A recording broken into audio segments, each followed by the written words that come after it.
અમદાવાદ શહેરમાં જૂના એલિસ બ્રિજને મજબૂત બનાવી તે જગ્યાનો ઉપયોગ ગાર્ડન બનાવવા કે ખાણીપીણીની જગ્યા માટે કરવાની દરખાસ્ત બજેટમાં રજૂ થઈ હતી, પરંતુ તે માટે કોઈ કામગીરી આગળ વધી શકી ન હતી અને એલિસ બ્રિજનો વચ્ચેનો ભાગ જોખમી બન્યો છે।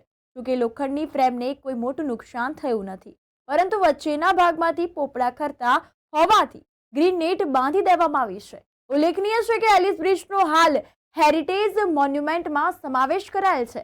વર્ષો પહેલા આ બ્રિજને તોડી પાડવાની દરખાસ્ત સામે વિવાદ થયો હતો। લોકોના વિરોધ પછી મ્યુનિસિપલ કોર્પોરેશને આ બ્રિજને તોડવાની કામગીરીને હાલ પૂરતી મોકૂફ રાખી છે। તો આ બ્રિજ મજબૂત કરવા ગર્ડરના જોઈન્ટ જે છે તે બદલાશે તેવું પણ જણાવી દીધું છે।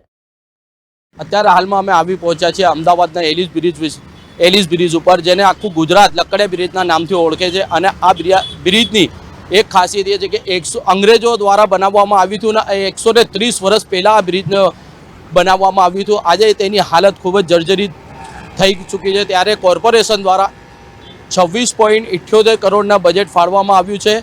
અને જોવાનું એ રહ્યું કે આ બજેટ તો કોર્પોરેશને બહાર પાડ્યું છે, પણ આનું કામ ક્યારે શરૂ કરવામાં આવશે અને ક્યારે પૂર્ણ કરવામાં આવશે। કેમેરામેન સ્વાર્થી સાથે શરીફ ગાચી।